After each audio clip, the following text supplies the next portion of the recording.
बात कड़वी है पर सच है। लोग कहते हैं तुम संघर्ष करो, हम तुम्हारे साथ में। यदि लोग सच में साथ होते तो संघर्ष करने की जरूरत ही नहीं पड़ती। नमस्कार, मैं हूं कमल श्रीमाली। आपका स्वागत आपके अपने चैनल में और 29 मार्च 2025 को शनिदेव के मीन राशि में प्रवेश के इस विशेष एपिसोड में। यह एपिसोड आपकी राशि पर अर्थात मून साइन पर आधारित है और सिर्फ शनि की गोचर में दृष्टि प्रभाव पर ही निर्धारित है। शनि का राशि परिवर्तन का आपकी राशि पर क्या प्रभाव पड़ेगा, यह विस्तार से अलग एपिसोड इसी चैनल पर उपलब्ध है। आप सभी की डिमांड पर कि शनि की दृष्टियाँ सबसे ज़्यादा विनाश करती है, उसका एक अलग से एपिसोड बनाना चाहिए। आपकी इसी मांग को पूरा करने के लिए यह एपिसोड हमने बनाया है। साथ ही आपकी जन्म कुंडली में विद्यमान शनि के दिव्य योग भी इस एपिसोड के अंत में बतला रहा हूँ। आइए अब ये जानते हैं कि कब कब शनि की दृष्टि होती है विनाशकारी। ज्योतिष के अनुसार शनि जब भी मीन राशि में प्रवेश करते हैं तो विनाशकारी घटनाएं घटने लगती है। एक बार फिर 2025 में शनि की मीन राशि में प्रवेश होने से विनाशकारी घटनाओं की आशंका जताई जा रही है और इस संभावना को गंभीरता से लिया जाना चाहिए। 25 फरवरी 1937 को जब शनि का मीन राशि में प्रवेश हुआ था तब दूसरे विश्व युद्ध की स्थिति बनने लगी थी। विश्व के कई देशों के बीच में तनाव बढ़ गया था। वहीं चीन ने जापान पर हमला कर दिया था। शनि के प्रकोप से 1939 से 1945 के बीच में दूसरा विश्व युद्ध चला था। आइए अब ये जानते हैं कि शनि की दृष्टि कब कब होती है लाभदायक। ज्योतिष शास्त्र में न्याय के देवता शनिदेव की दृष्टि काफ़ी महत्वपूर्ण मानी गई है, काफ़ी कष्टकारी मानी गई है। लेकिन कई बार स्थितियाँ ऐसी भी होती है जब शनि की दृष्टियाँ लाभ ही लाभ देती है। शनिदेव न्याय के देवता माने जाते हैं और इसी के अनुसार भक्तों को फल देते हैं। ज्योतिष शास्त्र में शनि को संतुलन और न्याय का ग्रह माना जाता है। सीमा ग्रह होने के चलते शनिदेव का प्रभाव वहाँ से शुरू होता है जहाँ सूर्य का प्रभाव समाप्त हो जाता है, खत्म हो जाता है। ज्योतिष के अनुसार सभी ग्रहों के पास में एक दृष्टि होती है जिसे सातवीं दृष्टि कहा जाता है। लेकिन मंगल, बृहस्पति और शनि ऐसे ग्रह हैं जिनके पास में अन्य दृष्टियाँ भी है। सातवीं के साथ साथ तीसरी और 10वीं दृष्टि भी शनि के पास में है। ज्योतिष शास्त्र के अनुसार शनि की दृष्टियाँ जिस ग्रह या जिस भाव पर पड़ जाए वहाँ बहुत प्रकार की समस्याएं या परेशानियां, कष्टों का सामना करना पड़ता है। लेकिन कुछ स्थिति ऐसी भी होती है जब शनिदेव की दृष्टि लाभ ही लाभ दिलाती है और एक बार ही किसी भाव पर ग्रह पर पड़ जाए तो फिर लाभ ही लाभ मिलता चला जाता है।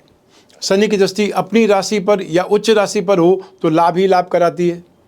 वहीं जब शनि की दृष्टि मेष, कर्क या सिंह राशि पर होती है तब यह लाभकारी मानी जाती है। शनि ग्रह पर जब बृहस्पति की दृष्टि होती है तब यह लाभकारी माने जाते हैं। जब शनि कुंभ राशि में होते हैं तब हर तरह से लाभ कराते हैं। 29 मार्च 2025 की रात्रि को 9:45 से ही शनि मीन राशि में प्रवेश कर जाएंगे। आपकी तुला राशि से सुख और संतान भाव के स्वामी स्वयं शनिदेव है। अब गोचर वसात रोग भाव में आने पर, 6th हाउस में आने पर बहुत शुभ माने जाएंगे। रोग भाव में शनि का गोचर बहुत शुभ माना गया है। इस समय में शत्रुओं पर विजय और जो भी आपका कॉम्पिटिटर्स हैं उन पर आपको सफलता मिलेगी, या ये बोल सकते हैं व्यापारिक प्रतिस्पर्धा में सफलता मिलेगी। यहाँ स्थित शनि फाइनेंशियली गेन देते हैं। इसके अतिरिक्त जो परिवारजन और रिश्तेदारों से व्यक्ति के संबंध मधुर बने रहते हैं।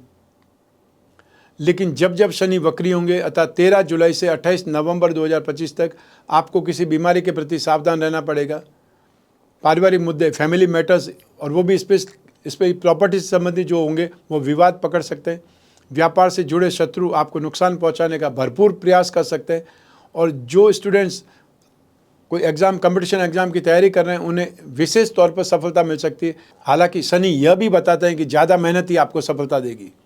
तो आइए अब बात करते हैं शनि की दृष्टि फल की। सबसे पहले मैं आपको बतला रहा हूँ शनि की तीसरी दृष्टि के बारे में। आपकी राशि से अष्टम भाव पर, मारक भाव पर शनि की तीसरी दृष्टि होगी। अष्टम भाव के स्वामी शुक्र हैं और शनि और शुक्र परस्पर मित्र हैं, अतः यह स्थिति जीवन में बदलाव की ओर इशारा कर रही है। व्यवसायी और नौकरी पेशा जातक इस समय अपने कैरियर से संबंधित कुछ बदलाव लाने का एफर्ट करेंगे, प्रयास करेंगे। व्यवसायी नई फैक्ट्री या नया प्लांट डालने का प्रयास, या कहा जाए कि अपनी प्लानिंग में फेरबदल करके अपनी अलग पहचान बना सकेंगे।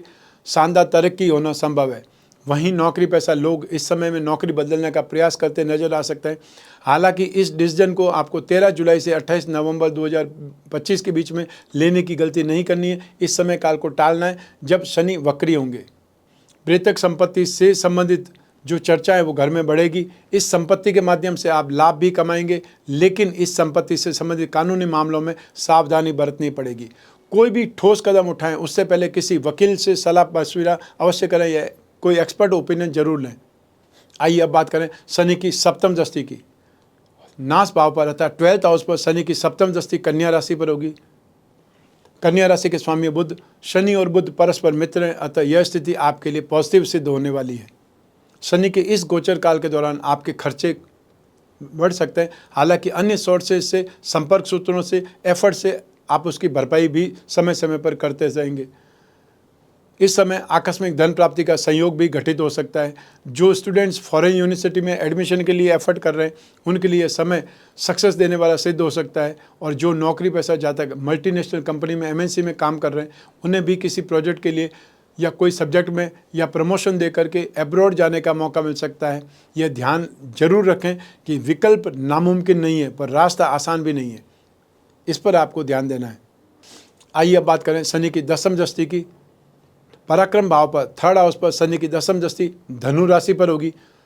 धनु राशि के स्वामी ग्रह बृहस्पति, शनि और बृहस्पति में परस्पर समभाव है, अतः यह स्थिति आपके कॉन्फिडेंस को और आपकी सोच को लिफ्ट करने वाली, ऊपर बढ़ाने वाली सिद्ध हो सकती है। आप ऊपर शनि की तीसरी दृष्टि और सप्तम दृष्टि से समझ ही गए होंगे कि यह समय आपको शानदार लाभ प्रदान करेगा। इस गोचर काल में आपकी कम्युनिकेशन स्किल्स में शानदार इम्प्रूवमेंट, शानदार प्रोग्रेस देखने को मिल सकती है। पर हंसी मजाक में किसी फ्रेंड्स या अपने सगे संबंधी हो, व्यापारी से बिना बात के तर्क वितर्क विवादास्पद स्थिति को जन्म दे सकता है, आपकी इमेज को खराब कर सकता है। आपके भाई बहन के साथ आपके रिश्ते में सुखद बदलाव देखा जा सकता है। समय समय पर कुछ मतभेद अवश्य होंगे पर उनका हल अपनी सूझबूझ से आप निकाल सकेंगे। इस दिशा में कोई चिंता नहीं रहेगी। आप स्वयं स्टार्टअप खोल रहे हैं या नया बिजनेस कर रहे हैं, नई फैक्ट्री खोल रहे हैं तो यह स्थिति समाज में आपकी पहचान अवश्य बना सकती है। अपने पराक्रम में वृद्धि कर सकते हैं। हालांकि सोच समझ करके लीगल पेपर वर्क करके योजनाबद्ध तरीके से ही आगे बढ़ना जरूरी है। आइए अब बात करते हैं शनि के दिव्य योगों की। आपकी जन्म कुंडली आप देखिए, उसमें शनि कहाँ पर है, कौन से ग्रह के साथ में, तो उसका क्या परिणाम मिलेगा ये मैं आपको यहाँ पर बता रहा हूँ। शनि और शुक्र एक राशि में ही हो तो पक्षाघात अर्थात पैरालिसिस अटैक हो सकता है। अगर किसी की कुंडली में शनि 4th हाउस में बैठे हैं तो भाग्योदय रोग देते हैं, क्योंकि 4th हाउस का नवम से कोई संबंध नहीं है, फिर भी भाग्योदय रोग देते हैं। शनि आपकी जन्म कुंडली में 4th हाउस में बैठे हैं तो बंधन योग अवश्य देते हैं। 4th हाउस का शनि सबसे ज़्यादा खराब माना जाता है, क्योंकि तीसरी दृष्टि से रोग भाव को देखते हैं, 7वीं दृष्टि से आपके कैरियर भाव को देखते हैं और 10वीं दृष्टि से आपकी राशि भाव को, 1st हाउस को, लग्न को देखते हैं। अर्थात जातक के समस्त सुखों को भंग करके व्यापार ठप, जेल यात्रा या हार्ट अटैक जरूर देते हैं। इसलिए चतुर्थ का शनि महाविकराल माना जाता है। चंद्रमा और शनि का जब संबंध होता है तो व्यक्ति को सिर की बीमारी होती है। आपकी जन्मकुंडली में यदि शनि 12वें भाव में हो, नाश भाव में हो तो व्यक्ति को अतुल धन दिलाते हैं, लेकिन एक दिन उसको आसमान से ला करके जमीन पर जरूर पटक देते हैं। जन्म समय में यदि शनि वक्री हो तो इसका 2nd भाव से संबंध हो, तब शनि गोचर में आएगा, तब व्यक्ति को अपार धन दौलत देगा। यदि शनि 2nd हाउस में हो तो व्यक्ति जिस उद्देश्य के लिए पैसा जोड़ेगा उस उद्देश्य में पैसा खर्च नहीं होगा। शनि की शत्रुता बुध से है, परंतु बुध की शत्रुता शनि से नहीं है। इसलिए मिथुन और कन्या लग्न वालों को शनि बहुत परेशान करते हैं। शनि का संबंध बुध से हो तो स्नायु रोग अथवा नर्वस सिस्टम से संबंधित प्रॉब्लम्स हो जाती है। यदि किसी का मकर लग्न हो और शनि 2nd हाउस में बैठे हों तो वह जातक उपकार मानने वाला होता है। इसलिए मकर और कुंभ लग्न वालों को 7.5 के समय काल में बाल भी बाका नहीं होता है। शनि का 9वें भाव से संबंध हो जाए तो उसे उच्च स्तरीय अधिकार मिलते हैं। ऐसे व्यक्ति पाखंड को नहीं मानता। आपकी जन्म कुंडली में अगर 10th हाउस में 10वें भाव में शनि है तो वो आपको अथाह तरक्की देते हैं, परंतु जाते वक्त वहीं ला करके खड़ा कर देते हैं जहाँ से आप चले थे। आपको जब शनि की साढ़े लगती है तो सबसे पहले ढैया सिर पर होती है, अर्थात व्यक्ति का दिमाग खराब कर देते हैं, जिससे व्यक्ति दुष्कर्मरत हो जाता है, अर्थात गलत कामों में इन्वॉल्व होने लगता है। 2nd ढैया छाती पर होती है तो शरीर खराब कर देते हैं, बीमारियों से रोगग्रस्त कर देते हैं। और शनि की तीसरी ढैया पैरों पर होती है। इसलिए जातक अगर ईमानदारी से समय का मुकाबला करता रहे तो शनि जाते वक्त उसे पुनः वैभव ऐश्वर्य प्रदान करके जातक को निहाल कर देते हैं। शनि और सूर्य एक ही राशि में हो या एक दूसरे को देखते हो तो इनका 4th हाउस और 10वें से भी संबंध हो तो व्यक्ति को हार्ट प्रॉब्लम जरूर होती है। शनि का संबंध मंगल से हो तो व्यक्ति टेक्निकल हैंड होता है। शनि का संबंध अगर बृहस्पति से हो तो व्यक्ति ज्ञानी, तत्ववेता और खोज करने वाला होता है। वहीं यदि शनि के साथ में शुक्र हो जाए या इन्वॉल्व हो जाए, शनि के साथ युति हो जाए शुक्र की, तो व्यक्ति का जीवन कलहमय हो जाता है। शनि के साथ में राहु हो तो व्यक्ति को दुर्घटना अवश्य होती है, बार बार दुर्घटना होती है। आपकी जन्म कुंडली में अगर पंचम भाव में 5th हाउस में शनि अगर है तो औलाद अवश्य होगी, लेकिन वो भी देर से, और संतान कष्टकारक और रोगी होती है। अष्टम भाव में शनि किसी राशि में हो तो बहुत परेशान करते हैं, लेकिन उनकी अपनी राशि नहीं होनी चाहिए, न ही उनका अपना लग्न।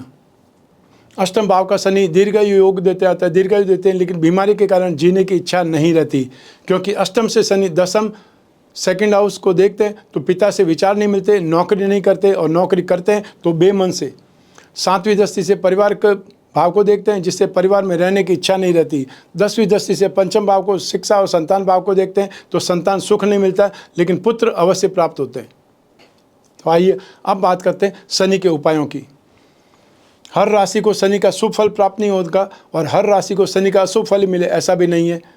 तो आप अपने हाथों से कुछ उपाय कर सकते हैं। सबसे पहला उपाय, अपने हाथों से सार्वजनिक स्थान पर पीपल या वट का वृक्ष जरूर लगाएं, उसकी देखभाल करें, उसे बड़ा करने में सहयोग करें।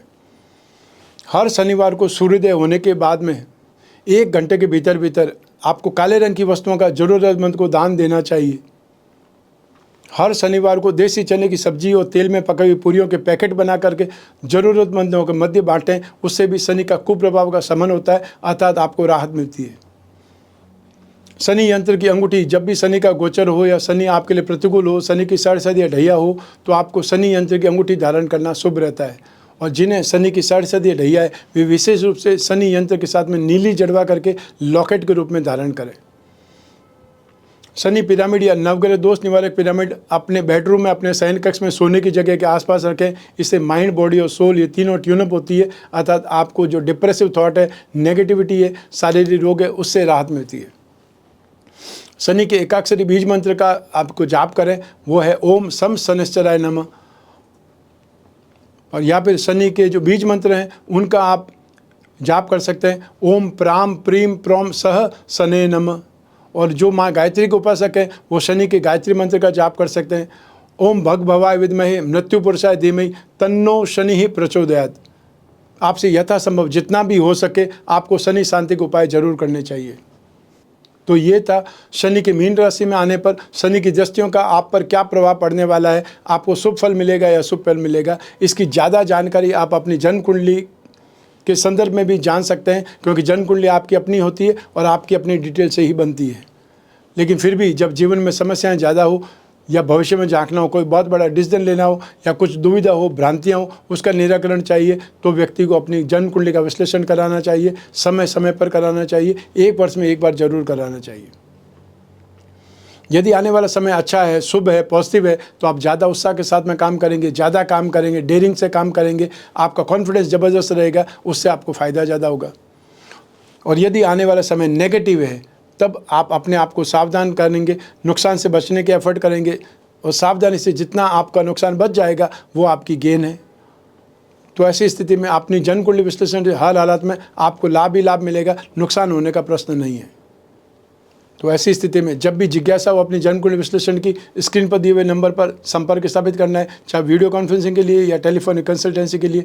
और आप में से वे लोग जो आमने सामने मिलना चाहते हैं, फेस टू फेस मिलना चाहते हैं, उनको हर एपिसोड के स्टार्टिंग में एक शेड्यूल आता है, वहाँ पर आप देख सकते हैं कौन सी सिटी में आने वाला हूँ मैं, वहाँ पर आप अपॉइंटमेंट लेकर के मिल सकते हैं। आप कोई भी कंट्री में रहते हो, कोई भी सिटी में रहते हो, आप अपने घर बैठे हुए, अपने ऑफिस में बैठे हुए अपनी जन्म कुंडली का विश्लेषण करवा सकते हैं अपने कन्वीनियंट टाइम पर।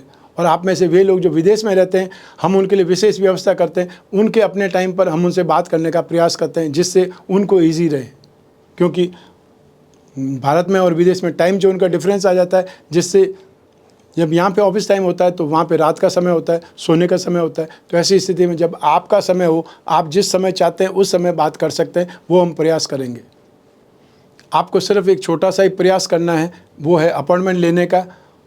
आप और मैं ही बात करेंगे, बीच में तीसरा कोई भी नहीं होगा। ऐसी स्थिति में आप जो भी पर्सनल से पर्सनल प्रॉब्लम है उस पर भी डिस्कस कर सकते हैं, और जो भी समस्या हो उसे एक पेपर पर लिख दीजिए, ताकि कोई पॉइंट जब आप और मैं बात करें तब छूटे नहीं।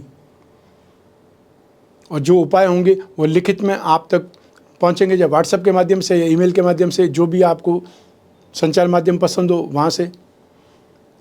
मैं हमेशा कामना करता हूं कि आप स्वस्थ रहें, प्रसन्न रहें, सुरक्षित रहें। अपना और अपने परिवार का बहुत बहुत ख्याल रखें। आप सभी को मेरा नमस्कार, बहुत बहुत शुभकामनाएं। ईश्वर आपकी रक्षा करे। धन्यवाद।